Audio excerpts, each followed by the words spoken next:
Армысыздар, құрметті ұстаздар, ұстаз тілегі ғылыми-әдістемелік орталығының кезекті марафонына қош келдіңіздер. Оның жүргізушісі мен Айдын Рахымбаев. Бүгін біз қызықты бір тақырыптың бірін алып отырмыз. Нақты айтқан кезде тиімді әдет дағдылардың адам өміріндегі маңыздылығы жайында болмақ. Барлықтарымыздың әдет дағдыларымыз бар. Осы әдет дағдылардың қандай түрлері болады, олармен қалай жұмыс жасау керек, қалай жаман әдет дағдылардан құтылуға болады, немесе жақсы дағдыларды қалай бойымызға тартуға болатын жайында бүгін кеңірек сұхбаттасатын боламыз. Бүгін біздің қонағымыз Алматы қаласындағы педагогика шеберлік орталығының филиалының директоры Асубаев Берік Құттыбайұлы келіп отыр. Ассалаумағалейкум аға, қош келдіңіз. Аға, енді мына жалпы дағды деген кезде әркімде әртүрлі көзқарас қалыптасады. Дағды деген қандай, дағдының әртүрлі түрлері болады, білесіз. Сіз осы дағды туралы көп қозғап жүрсіз. Өткенде сіздің конференцияда өте керемет айтқан сөздеріңіз болды осы дағдыларға байланысты. Содан мен әсер алып, осы студияға шақырайыншы деп сізді студияға шақырып отырмын. Жалпы дағды дегенге өзіңіз түсініктеме бере кетсеңіз, ғылыми жағынан, өзіңіздің түсінігіңіз жағынан дағды деген не? Жақсы, рахмет Айдын. Енді жалпы дағдыны айтқанда, дағдыдан бұрын әдет деген ұғым бар. Әдет деген ұғым бар, дағды деген бар. Орысшасы әдет ол привычка, дағды ол навык дейді. Енді бұл ғылыми жағынан бұны қарағанда әдет дегеніміз не, дағды дегеніміз не деп бөлген кезде екеуінің негізгі анықтамасы бірдей. Мысалы, әдетте дағдыда бұл адамның бір істейтін іс әрекетінің автоматтандырылуы. Кез келген бір істейтін ісімізді автоматтандырсақ, ол әдет не, дағды болады. Әдет дейді ғылыми мақалаларда. Әдет дегеніміз бұл ойланбай істейтін нәрселер дейді. Ал дағды деген ол адамның ойланып істеуі. Осознанно дейді. Мысалы, мына қарасақ, мысалы біз таңертең тұрғаннан кейін тісімізді жуамыз. Бұл әдет пе, дағды ма? Әрине әдет. Біз уже әдеттендік. Ол тісімізді жуған кезде біз ойланбаймыз. Оны қалай істейміз, жаңағы нені қалай, шөткіні қалай істаймыз деген сияқты осы нәрселер біз ойланбай, ол уже әдеттенгенбіз. Кей кезде тісімізді ысып, пыспағанымызды білмей қалуымыз да мүмкін. Оймен жүреміз де тісіміз. Дұрыс айтасың. Ол өйткені біздің автоматты түрде жасадық. Ал енді дағдылар, мысалы дағдылар болады, ол дағдыларды біз ойланып істеуіміз керек. Ойланып. Мысалы қандай дағды болады? Мысалы кітап оқу бұл дағды ма, әдет пе? Әрине кітапты оқу бұл әдет.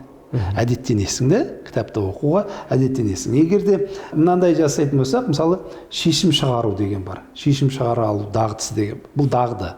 Яғни шешім шығару үшін біз ойлануымыз керек. Не нәрсе, қалай шығарамыз, оның несі қандай, неден кейін не істелінеді деген сияқты осындай нәрселер істелінеді. Яғни дағдыда біз жаңағы автоматтандырамыз, бірақ біз оны ойластырып барып жасаймыз. Мысалы, жаңа көлік айдауды үйренген кезде, алғашқы кездерде бізде жаңа дағды қалыптасу үшін біз оны бірнеше рет қайталауымыз керек.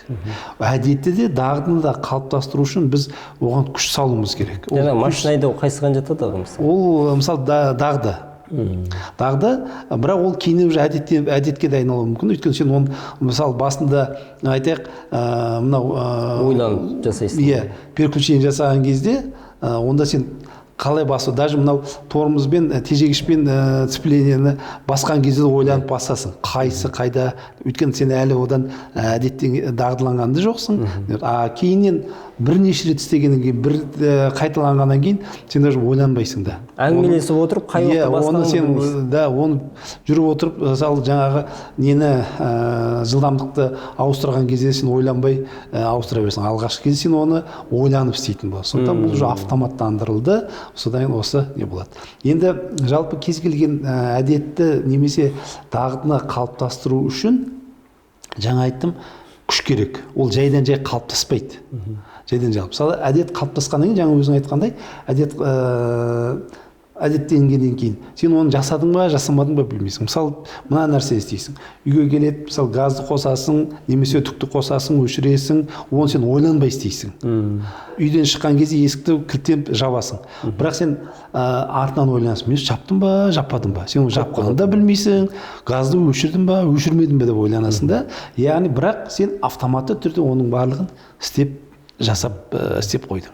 Сондықтан бұл жерде жаңағы әдетті немесе дағдыны қалыптастыру үшін бір кішкентай болса да күш керек. Мысалы мынандай нәрсе айтады. Күнделікті күш шынымен де кішкентай болса, немесе күнделікті болса, бұл Гераклдың тұрақты емес ерліктеріне жол бермейді дейді. Бұл Гераклдың күшінен де көп, тұрақты күш. Мысалы, мынандай нәрсе бар. Су әлемдегі ең жұмсақ зат. Ол кез келген формаға ене алады. Ол өте жұмсақ су. Бірақ тұрақтылығы мен су қатты тасты тесе алады. Яғни бұл жерде тұрақтылық. Тамшы тасты жарады деген сөз. Бірақ ол тұрақты болу керек. Егер тұрақты болмаса, ол жаралмайды әрине. Сондықтан да тұрақтылық керек. Бұл жерде маңыздылығы ол дененің қаттылығы ма, жұмсақтығы ма емес, бұл тұрақтылықта. Сондықтан да әдетті үнемі үзбей жасалу үздіксіз тұрақты болу керек. Сондықтан әдетті де дағды да осылай тұрақты болу керек. Қалыптасу үшін осындай болу керек. Керемет аға. Біздің аудиториямыз көбінесе педагогтар. Осы педагогтарға ең бірінші қандай дағдылар қажет деп ойлайсыз? Жақсы сұрақ. Өйткені шынында да педагог жаңа айтқандай, біз жалпы мынандай нәрсе бар. Егер біз табысты болғымыз келсе, өмірімізді жеңілдеткіміз келсе, немесе жеңілдеткіміз келсе, бірінші жақсы дағды қалыптастыр дейді. Жақсы қалыптастыр, тиімді дағды қалыптастыр дейді. Значит, біз жұмысымызды жақсарту үшін, жеңілдету үшін, автоматты түрде істелетін нәрсе ол. Жалпы адамның мынау Дюка университетінің зерттеуі бойынша адамның күнделікті істейтін іс-әрекетінің 40% автоматтандырылған дейді. 40% нәрсені біз автоматты түрде істейді екенбіз. Яғни ол әдет немесе дағдыға айналған. Сондықтан да мынау педагогтерге жұмыстарымызды жақсарту үшін, жеңілдету үшін және тиімділігін арттыру үшін біз жақсы әдет пен дағды қалыптастыруымыз керек. Мен айтарым, ең жақсы дағды бұл самообразование, яғни өз білімін өз көтере алу дағдысы. Екінші, бірлесіп жұмыс жасай алу дағдысы. Мысалы, міне осы екі дағды, мен ойлаймын, мұғалім үшін ең тиімді дағды. Яғни біріншісі өз білімін өз көтере алу, немесе білімін самообразование, білімін жетілдіре алу, өз бетінше білім ала алу дағдысы. Екіншісі, бірлесіп жұмыс жасай алу дағдысы. Осы екі дағды. Өйткені біз мынандай нәрсе, мен бұрында айтатын едім, бізде мынау мұғалімнің сабаққа дайындалу мәдениеті мынандай деп. Біз түнде, үйде жалғыз өзіміз дайындалатынбыз. Бұл өте тиімсіз. Себебі түнде, үйде біз кешке қарай шаршаймыз. Сағат, енді адам физиологиялық жағынан шаршайды. Сағат біз сабаққа дайындаламыз 8-9-да немесе 10-да сабақ отырып. Ол кезде біздің ресурсымыз таусылып, әбден шаршаған уақытта отырамыз. Және жалғыз өзіміз. Ешкімнен сұрай алмаймыз, ешкіммен ақылдаса алмаймыз. Сондықтан мынау синергия жоқ. Яғни мысалы синергияның формуласы қандай? Бүгінгі күнде түнде, үйде жалғыз өзім сабаққа дайындаламын. Мысалы сабаққа дайындалу. Бұл енді негізінен дағды дейміз, әдет. Біз күндіз сабаққа дайындала алмаймыз. Біз сабаққа дайындалуымыз тек қана кешке қалдырамыз. Ең соңынан ұйықтардың алдында әбден шаршаған кезге қойды. Бұл менің ойымша мұғалімнің сабаққа дайындалу дағдысы. Осыған дағдыланды түнге. Немесе мәдениеті деуімізге болады. Яғни оны күндізге айналдыру керек па? Енді біз осы мәдениетті өзгертуіміз керек. Осы мәдениет. Яғни қандай мәдениетке айналдыруымыз керек? Яғни күндіз мектепте бірлесіп сабаққа дайындалуымыз керек. Өйткені сабаққа дайындық дегеніміз не? Сабаққа дайындық дегеніміз менің ертеңгі емес, бүгінгі істейтін іс-әрекетінің ең маңыздысы сабаққа дайындалу. Ол бүгінгі күндегі. Сабақ өткізу емес, сабаққа дайындалу. Егер мен сабаққа жақсы дайындалсам, сабаққа сондай бір тиімді дайындалсам, менің ертеңгі сабағым жақсы өтетініне ол күмән жоқ. Мен шаршамайсыз өйткені. Күмән жоқ. Жақсы дайындалдыңыз. Сондықтан осы неге айналуымыз керек. Сондықтан да бізде бүгінгі күнде неге біз күндіз сабаққа дайындалмаймыз? Себебі неге бірлесіп жұмыс жасамаймыз? Себебі бізде осы әдет жоқ. Осы әдет жоқ. Яғни біз күндіз мектептен отырып сабаққа дайындалғаннан гөрі біз мектепте басқа жұмыстармен көп айналысамыз. Енді ол кезде сылтау айтылады. Мен уақытым жоқ, бізде андай жұмыс бәрібір. Мен де білемін, мектепте мұғалім болып жүрген кезімде де сондай. Мұғалімдердің сабағы бітті ме, әдет үйге қарай кету керек. Или басқа мектептен тыс басқа жердегі жұмыстар бар. Сөзіңізді бөлдім аға. Сабақ бітесе үйге қайтуды әдет деп ойлайсыз ба? Дағды немесе мен әдет деп ойлаймын да. Ана қайтқысы келіп тұрады да, жиналыс болса. Ол ан жақта бірдеме бар сияқты. Жиналыс болса тіпті оған да тоқтай алмау, сылтаумен кетіп қалғысы келіп тұрады. Да, сылтау тауып әйтеуір мектептен кету керек болып тұрады. Неге екенін білмеймін. Себебі дағды әдетке де жатады деп ойлайсыз? Иә, мен былтыр бір мектепте осындай сабақты зерттеу бойынша бір зерттеу жүргіздік. Сол кезде мен барамын, қаланың бір шетінен орталыққа барамын. Ол жақта 4 мұғалім бар. 4 мұғалімнің басын мен айтқан уақытта қосу, сағат 3-те келем десем, сағат 3-те 4-еудің басын қосу ең қиын шаруа екен. Себебі әйтеуір біреуін бірдемесі шығып тұрады. Ана бір нәрсе, неге екенін білмейді, неге сіздер басқа нәрсені жеп қоймайсыңдар? Жоқ, ең маңызды тура сабақтан кейін сабақ қалай бітеді, сол уақытқа бір нелерін қояды. Ол емделу керек, ол бір жұмысы бар еді, бір нәрсе сатып алу керек еді, бір не алу керек. Енді мұғалімдер айтуы мүмкін, адам болғаннан кейін оның барлығы қажет. Иә, қажет. Бірақ біздің жұмысымызда бар ғой. Менің бүгінгі күнде мысалы ең істейтін маңызды нәрсем бұл менің жұмысым, солай емес пе? Ол да маңызды екенін естідім. Ол да маңызды. Мысалы мен балаларыма қарау, балаларыма тамақ жасау, ол да маңызды. Бірақ менің мектептегі жұмысым, мен неден күнделікті жаңағы күнімді табыс табамын? Менің табысым осы мектепте ғой. Мен істеген жұмысыма қарай табыс аламын. Сондықтан неге маңызды емес дейсіз ғой сонда? Мынандай нәрсе бар. Біз кейде жақсы табыс тапқымыз келеді, бірақ біз мынаны ұмытамыз да, біздің істеген құндылықтарымыз бізге келетін табыспен тура пропорционалды. Біз қаншалықты көп құндылық қалыптастырсақ, соншалықты көп табыс табады екен. Бұл заңдылық. Бұл тура пропорционалды осы. Яғни біз бірақ аз жұмыс жасап көп ақша тапқымыз келеді. Ол болмайды ондай нәрсе. Сондықтан біз көбірек жұмыс жасауымыз керек. Ол көбірек жұмыс жасауымыз керек дегенде мен айтып отырғаным жоқ, мұғалімдер жұмыс жасамайды деп айтып отырғаным жоқпын. Бірақ осындай бір әдет бар.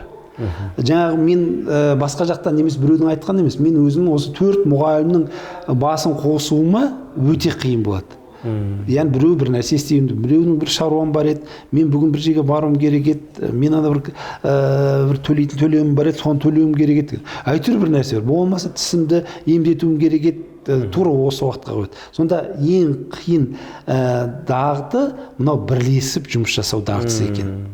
Басымыздың қосылуы, бірлесуіміз. Сондықтан бізде оған қосқызбайтын бізде көптеген әдеттер бар.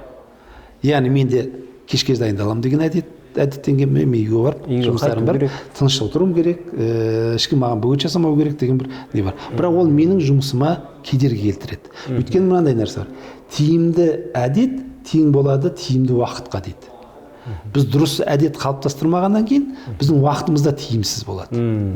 Сондықтан да егер де біз уақытымызды тиімді пайдаланғанымыз, мысалы уақыт бұл дағды, тайм менеджмент.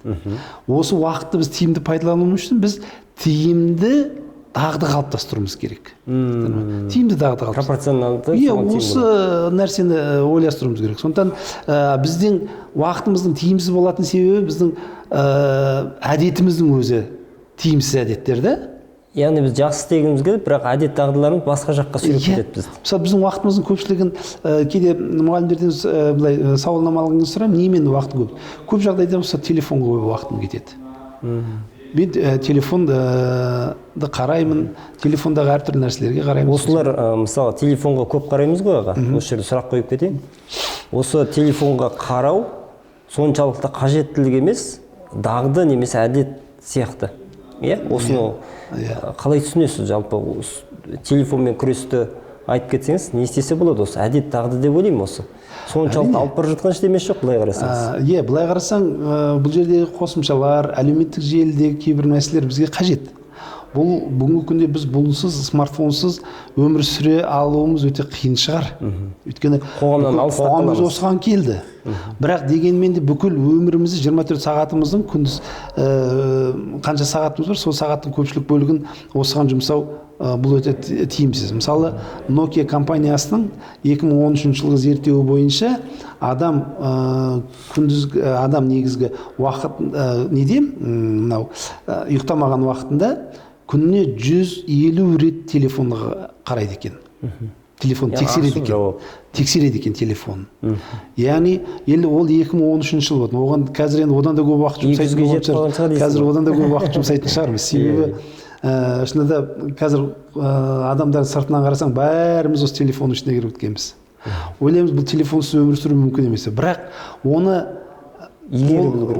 енді азайтуымыз керек, әрине. Мысалы, әртүрлі әдістер бар, тәсілдер бар, лайфхактар бар, мысалы, оны азайтудың. Себебі біз енді осылай екен деп, қоғам осындай болды деп, кішкентай еңбектеген баладан бастап қартайған қартқа дейін барлығы телефонға қарап отыратын болсақ, біздің басқа нәрсеміз, басқа істеріміз қайда қалады? Сондықтан бұны ойласу керек. Бірақ оны шешетін әр адамның өзі, ешкім емес. Мен осыған үйренген де өзім, мен ешкім үйреткен жоқ, өзім үйрендім. Осыған көп отыратын да мен өзім. Сондықтан да бұл жаман әдеттен арылу үшін мен бұның орнына жақсы әдеттерді қалыптастыруым керек. Орнын басатын, иә? Да, орнын басатын жақсы әдеттер қалыптастыруым керек. Жақсы, керемет аға. Мысалы, мына дағдылардың барлықтары керемет қой. Дағдылардың барлықтары жаңа айтып отырсыз. Жалпы дағдылардың өзі жаман дағдылар да болады. Бірақ бәрі бір дағдылар, иә? Әдет дағдылар болады. Бірақ соның жаман, жақсы болады. Енді сіз айтып отырсыз, жаманның орнына жақсы дағдыларымды, әдеттерді көбірек жасап, соған жұмыс жасау керек. Осыны неден бастаса болады? Мысалға, дағдыларды қалай қалыптастырса болады деген сұрақ. Жақсы. Әдет, дағды туралы қазір кішкене көбірек оқып жүрмін. Себебі мен осыған келуімнің өзі менде мына әдеттің қалыптасқаннан шығар. Мысалы, кітап оқу әдеті. Мысалы, көп сұраймын, қанша кітап әдетке жатады ғой? Онда кітап. Өйткені мысалы мен өзім тұлғалық тұрғыда дамуым үшін мен өзім жақсы әдеттер қалыптастыруым керек. Жақсы. Мысалы, мен ойлаймын, менің өзгерткен нәрсенің бірі осы кітап оқуым шығар деп ойлаймын. Мысалы, жаңа 2017 жылға дейін онша көп оқымайтын едім кітап. Бірақ әлеуметтік желіде әр нәрселерді қараймын. Сол кездерде бір нелер ой келді. Шынында кітап көп оқысақ, адамның мысалы жұмыс жасау қабілеті жақсарады екен, миының жұмысы жақсарады екен. Және әлемдегі табысты адамдар, тұлғалар кітап көп оқиды екен дегендерді көп оқыдым. Сонда мен ойлаймын, неге мен кітап оқымаймын? Шынында да сұраса айналамыз, бәріміз уақытымыз жоқ дейді кітап оқуға. Менің де уақытым жоқ болатын. Содан кейін мен ойландым, неге осыған уақыт таппасқа деп. Сондықтан мысалы мына нәрсені енді мен жиі айтамын, әр кезде мұғалімдермен кездескен кезде, кітап оқу туралы айтқан кезде мынаны айтамын. Мен бірінші кітап оқуға бастаған кезде мысалы кайдзен деген әдіс бар. Жапонияда осы әдісті көп қолданады. Мысалы, өндірісте орындарында көп қолданады. Осыны қолдану арқылы, мен бір жерде оқыдым, қолдану арқылы тиімділікті арттыруға болады екен деп. Соны мен ойладым, өзімді жақсарту үшін, дамыту үшін, неге мен осыны қолданбаймын? Соны оқысам, кайдзен туралы оқысам, кайдзенде мынандай метод бар екен, мынандай әдіс бар екен. Метод 1 минут дейді. Кез келген нәрсені істеу үшін 1 минут уақытыңды берсең, жаңа тұрақты түрде, күнделікті түрде 1 минут уақытты жеткілікті дейді. Берсең, үлкен нәтижеге жетуге болады дейді. Содан мен осыдан бастадым. Яғни кітап оқуды кем дегенде минимум 1 минут күнде кітап оқуды. Осым бүгінгі күнде 1 жылда 20 кітап оқуға жеттім. қазір жылына 20 кітап оқимын. Бұл әрине аз, енді оны ары қарай жақсарту керек. Енді сіз үшін аз шығар, біз үшін көп сияқты болып тұр. Енді ол керемет әрине ол осы жаңағы кайдзеннен бір минутыңыз бір минутты жылына 20 кітап оқуға алып келді. Бұл минимум бір минут. Бірақ біз мысалға сөзіңізді былай күніне 1 минут кітапқа көңіл бөлсең десек, қалай оқисың оны?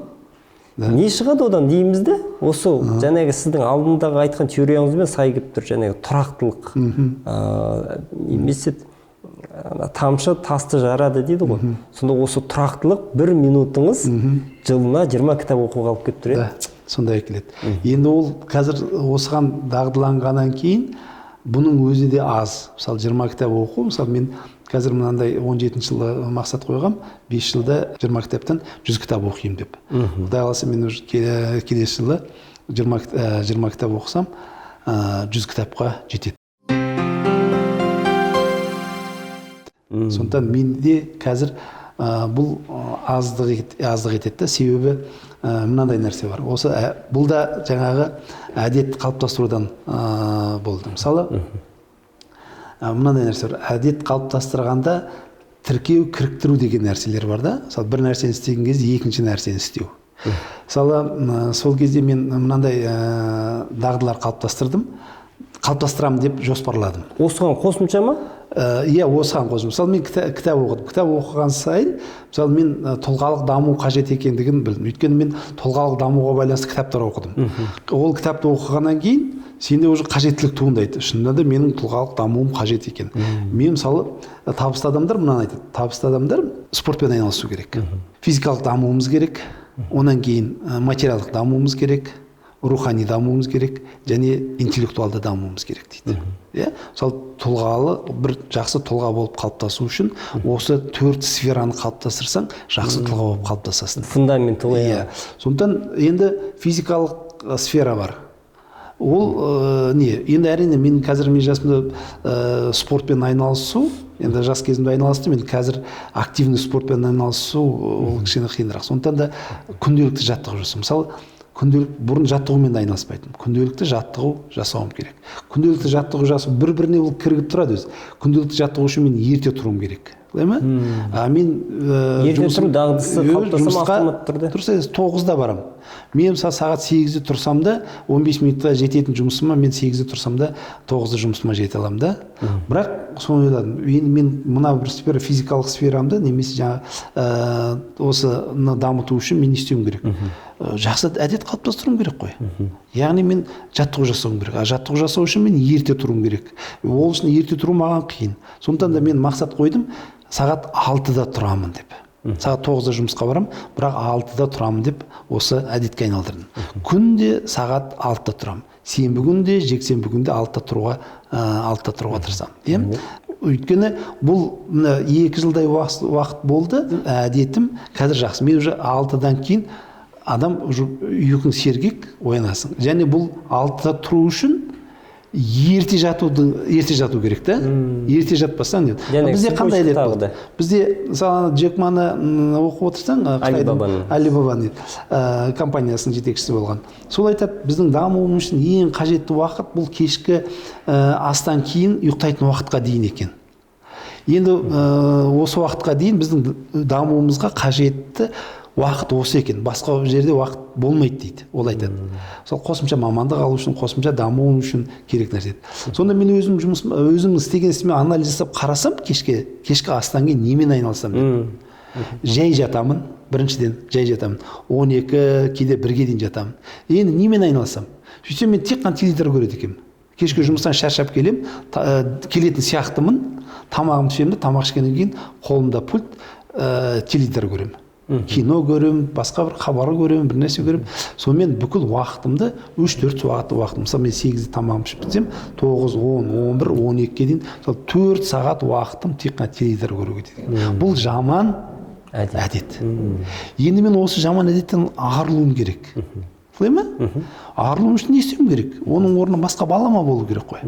Арылу үшін мен теледидар көрмеуім керек болды. Мен уақытымның барлығы теледидар жедік. Мен ойлаймын, осы теледидар көрмесем, менің өмірім өзгеріп, тиімсіз болып кетем ба деп ойлаймын. Бірақ ойласам, бүгін көрдім теледидарды, ертеңде не көргенім есімде жоқ. Маған оның ешқандай қажеті жоқ екен. Кейде айтады, жаңалықтарды көру керек. Жаңалықтарды көру керек дейді. Мен айтамын, жаңалық, маған қажет жаңалық өзі-ақ тауып алады мені. Біреу айта ма, бір нәрсе әйтеуір бір жерден тауып алады. Мен бір айдалада қалып қалған адам сияқты емеспін де. Сондықтан қазір міне 3 жыл уақыт болды, теледидар көрмеймін. Жаңалықтарды да көрмеймін. Оған мен көп энергия жұмсамаймын да. Не істеп жатыр, әлемде не болып жатыр. Маған мысалы Америка Құрама Штатында болып жатқанның маған мен үшін, мысалы жеке өзім үшін онша көп қажеті жоқ. Енді біреу үшін қажеті болуы мүмкін, иә? Кімнің Трамптың не істеп жатқаны, оған импичменттің жарияланғаны, мысалы біреу үшін қажет болуы мүмкін. Бірақ мен үшін оның қажеті жоқ та оның. Мен оған артық уақытымды да бөлмеймін, энергия да жұмсамаймын. Сөйтем де осыған сонда енді не істеу керек? Ол уақыт толықтыру үшін мен ерте уақытым босады ғой. Мен енді ерте ұйықтайтын мүмкіндігім болып тұр. Мен қазір осы әдетті қалыптастырдым, сағат 10-да мен жатып қаламын. Бұл тайм-менеджмент. Яғни тайм-менеджментті әдет дағдыларымен реттеу болады. Олай да болады. Уақытты қалай тиімді пайдалану болады. Ол уақытты пайдаланудың өзін де әдетке айналдырасың да. Енді өзі істей берсең өзі бір ретке келеді да. Сол мен сағаттың 6-да тұрсам, 6-да тұрғаннан кейін немен айналысамын? Сағат 8:30-ға дейін үйде боламын. 8:30-да үйден шығамын. Сонда 2,5 сағат не істеуім керек? Енді мен осы 2,5 сағатта маған ешкім ала алмайды. Енді бір жұмыста мазаламайды, үйіндегі адамдар мазаламайды, немерелерім ұйықтап жатыр. Мен өзіме осы 2,5 сағатты өзіме жұмсауыма болады. Енді осыны рутинаға айналдыру керек, яғни белгілі бір әдетке айналдыру. Мысалы, таңертең 6-да тұрамын ба, тамақтана алу, бұл да жақсы әдет. Мысалы, салауатты өмір салтын сүру дейді, бұл мынау хронический аурулар болады ғой. Осы аурудың 80%-ын алдын алады екен да. Салауатты өмір салты. Дұрыс тамақтану, дұрыс ұйықтау, демалу, қалпына келду, осылардың барлығы салауатты өмір салты мынау болатын хронический аурулардың 80%-ның алдын алады екен. Енді ол бұл мен үшін маған ешкім жасамайды. Алла тағала маған денсаулық берді, енді ары қарай ол денсаулықты сақтау менің өз міндетім ғой. Сондықтан маған ешкім оны жасап бермейді. Сондықтан мен осы істеу үшін сағат 6-да тұрамын. 6-да тұрғаннан кейін міндетті түрде бір стакан су ішіп, бет-қолымды жуамын да жаттығу жасаймын. Ол тұрақты әдетке айналдырдым. Тұрақты түрде жаттығу жасаймын. Одан кейін барып, таңғы асқа дейінгі уақытым бар, мен оны кітап оқуға жұмсаймын. Бір жарты сағат, кейде 45 минут осы кітап оқуға жұмсаймын. Мен бұрын кітапты оқуды дағдыға, әдетке айналдыру үшін жататын кезде 1 минут кітап оқитынмын. Ал қазір мен 3 жылдан кейін кем дегенде күніне жарты сағат немесе 45 минут кітап оқимын. Яғни ол әдеттім осыған 1 минутым жаңа осыған 30 минутқа жетті. Мен бастау үшін мен бірден кітап оқымай жүріп, бірден ертеңнен бастап мен жарты сағат кітап оқимын десем, мен миым қабылдамайды оны. Сондықтан миды алдау керек дейді. Осы мидың жұмысымен айналысатын Татьяна Чернигівская деген ғалым бар. Сол кісі айтады, миды алдау керек дейді. Сен бірден отырып, мен ертеңнен бастап жарты сағат кітап оқимын десем, ми сені қабылдамайды дейді. Сондықтан оны ең оңай 1 минут уақыт берсең жеткілікті. Яғни өстіп 1 минут істейсің, содан кейін оны минимум 1 минут ары қарай көбейтесің.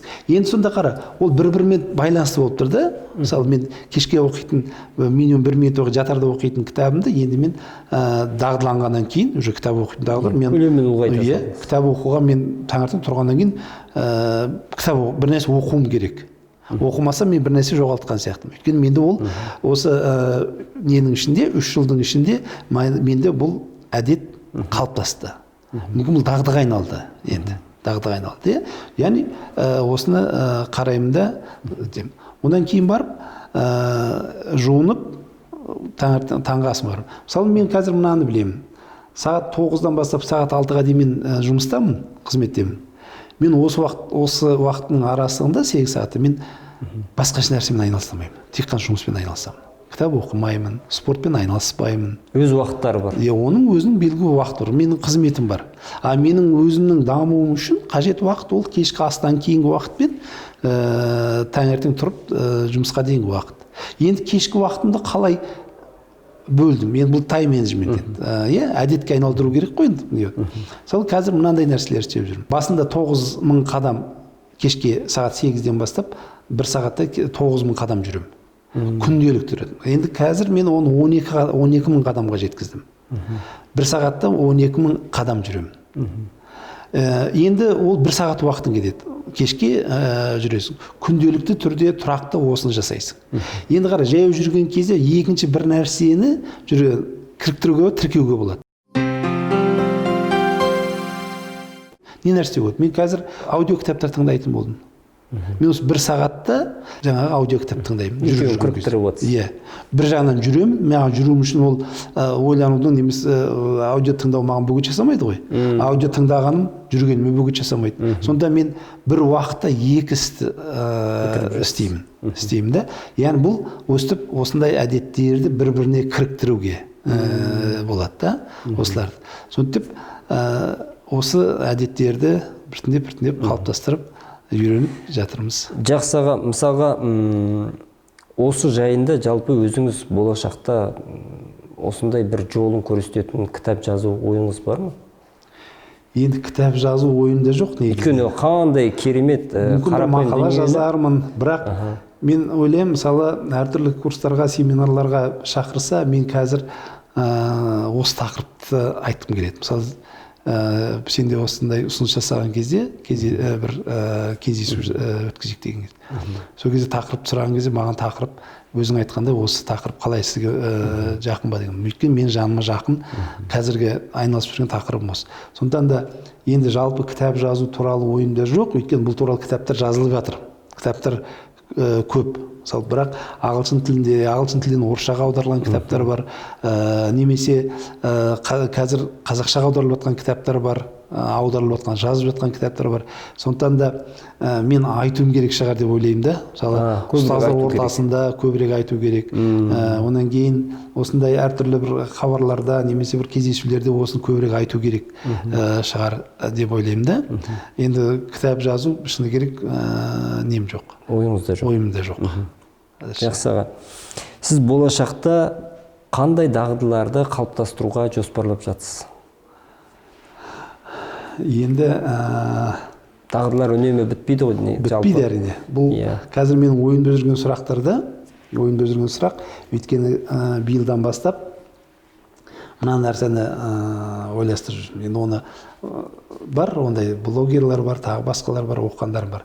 Айына бір әдет қалыптастыру туралы бір оқығаным бар да, бір әдет қалыптастыру туралы. Соны қазір мен ойлаймын, неге мен осындай эксперимент жасап көрмеймін?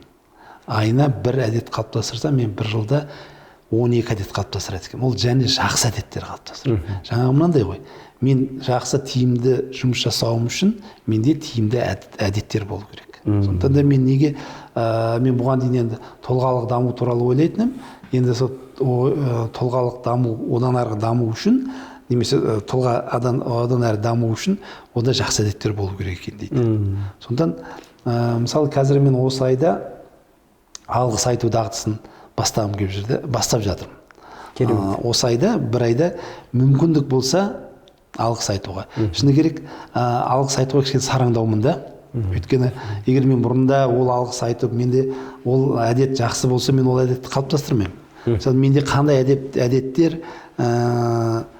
бар деп. Және өткенде осыны ойлап отырып, үйдегі жеңгемнен сұраймын да, осы менің жаман сен білетін қандай әдеттерің бар десем айтады маған. Сен қазір ашуланасың айтсам дейді да.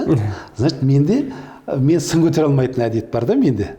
Үйдегі жеңгем солай айтса, значит, менің сынымды айтса, мен сын көтере алмаймын. Сондықтан осы сын көтере алу әдетін қалыптастырсам деймін. Онан кейін мысалы бізде мынандай әдет бар. Әдет жоқ. Мысалы мен бұған дейін кітап оқыған кезде, мысалы 5 кітабым әр жылда қаржылық кітап болды. Себебі бізде қаржылық сауаттылығымыз өте төмен. Біздегі адамдарда қаржылық сауаттылық жоқ. Бар шығар енді, бар адамдарда. Бірақ менің өзімде қаржылық сауаттылығым өте төмен. Сондықтан мен осы қаржылық сауаттылығымды дамыту үшін жылына 5 кітап оқыдым, мен бір 15 кітап оқыдым қазір қаржылық сауаттылыққа байланысты. Енді қазір сол сауаттылықтарды мен дағдыға айналдырғым келіп жүрді кейбір нәрселерді. Мысалы не нәрсе?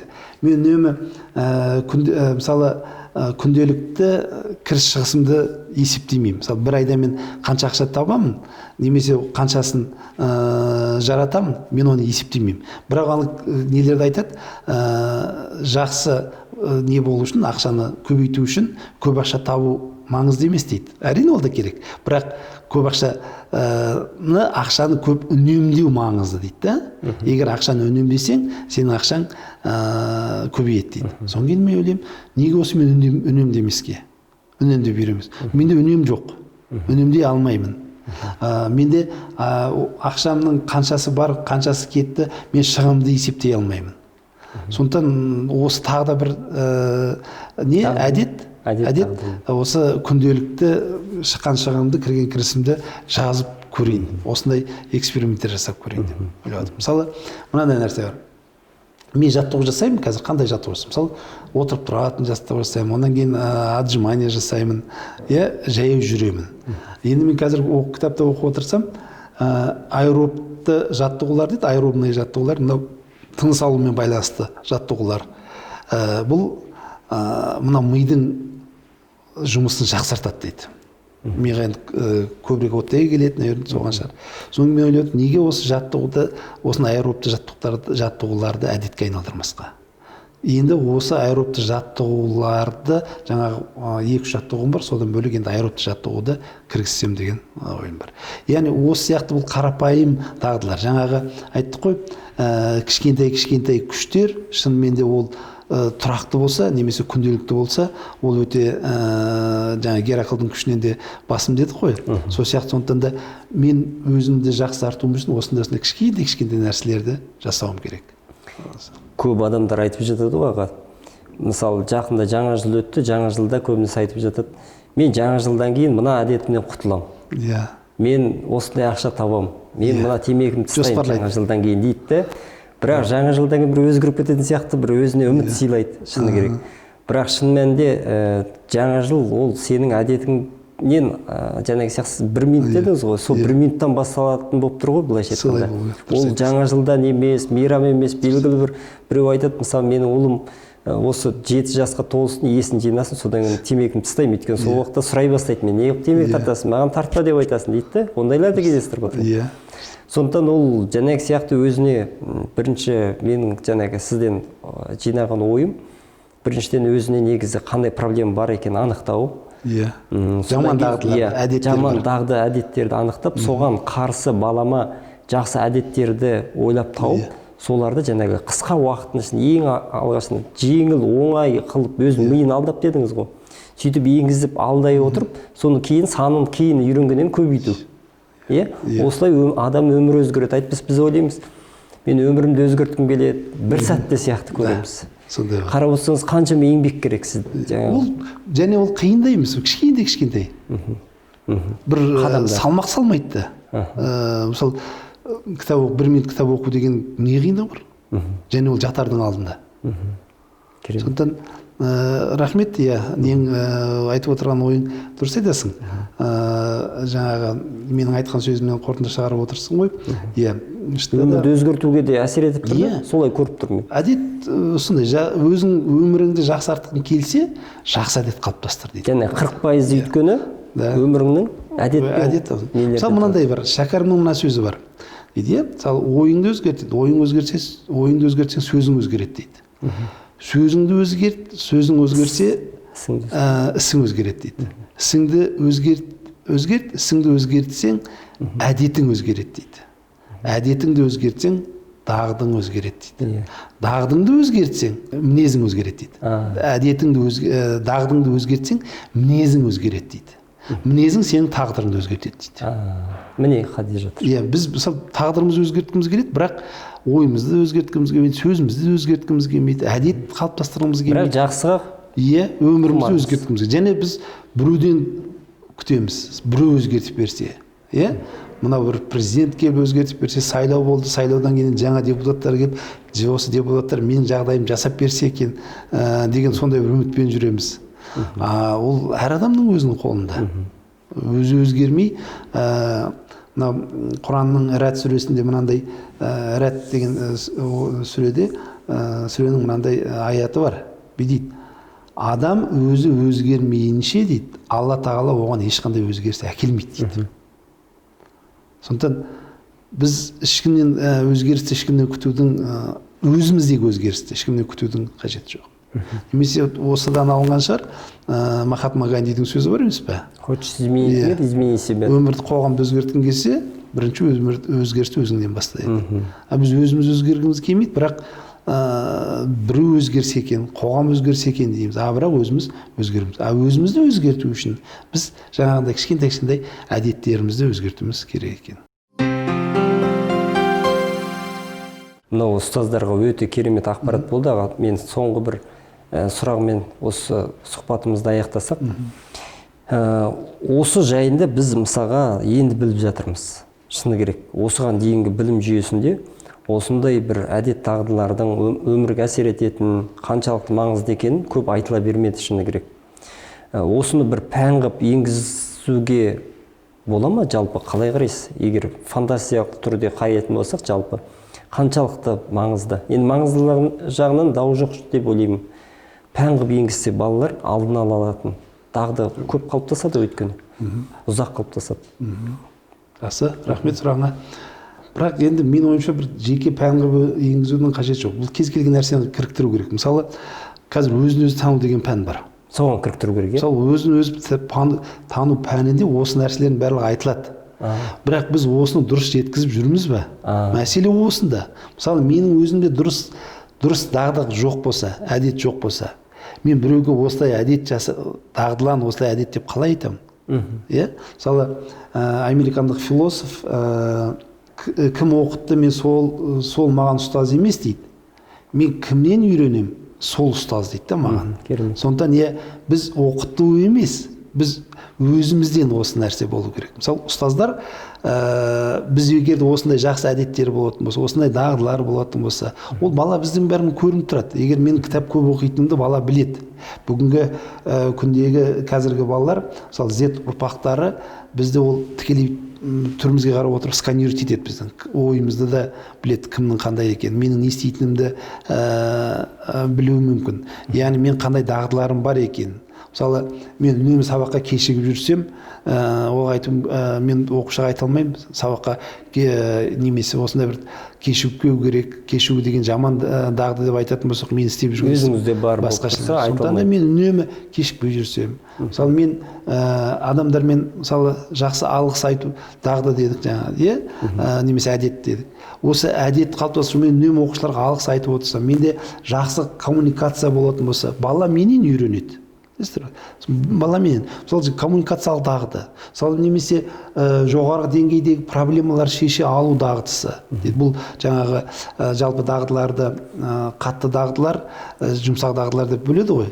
Осы жұмсақ дағдылар, жаңағы дағдылар, ол менің бойымда мұғалім, немесе менің кәсіби осы жұмысымда менде ол дағдылар болу керек. Мен ол дағдыларды әдейілеп үйретуімнің менің ойымша қажеті жоқ деп ойлаймын, бірақ ол дағдыларды мен көрсете алуым керек. Егер де мен шешім шығара алсам, менің сөзіме тұрақты болсам, мен сын көтере алсам, мен адамды тыңдай алатын дағды болса менде бір нәрсеге тез ашуланбайтын әдетім болса, оны бала көреді ғой, осыдан үйренеді. Біз кетіп, қазақта мындай жаман сөз бар, негізінен ол дұрыс емес деп ойлаймын, ауру қалса да әдет қалмайды дейді да. Жоқ, әдетті қалдыруға болады екен. Ауруды да емдеуге болады әдетті. Бірақ кейбір мақалдар бар ғой, дұрыс айтылмаған мақалдар. Соны ойлаймын, менде бұл дұрыс айтылмаған мақал. Ауру қалса да әдет қалмайды дейді. Неге әдетті қалдыруға болмайды? Әдетті өзгертуге болады екен. Яғни сіз айтып отырған алгоритмдер әдетпен күресудің жолын көрсетіп отыр ғой. Алдындағы барлық айтқан әңгімеңіз әдетпен күресуге болады. Иә, дұрыс айтасың. Рахмет. Жақсы аға, студиямызға келгеніңізге көп рахмет. Көптеген лайфхактар естідік біз. Құрметті ұстаздар, осымен біздің кездесуіміз аяқталды. Бүгін көптеген жақсы мәліметтер естідік. Соның ішінде маған мысалға таң қалғаным, мына 1 минуттың ішінде адамның өмірі қалай өзгеруге болады. Мына 1 минуттың өзі қалай әсер етеді. 1 минутта кітаптың бір бетін оқып үйренсек, мысалға, мына ағамыз айтып отыр, жылына 20 кітап оқығанға дейін келіпті. Осы жақсы әдет, яғни осындай әдеттерді біз қалыптастырсақ, әдеттерімізді көбірек қалыптастырсақ, тиімді әдетімізді, онда біздің өмірімізде түзелетінін ағамыз айтып кетті. Сондықтан өміріміз түзеледі десек, біз әдеттерімізге көбірек мән берейік. Сіздермен болған ұстаз тілегі ғылыми әдістемелік орталығының жүргізушісі Айдын Рахымбаев. Көп рахмет, сау болыңыз.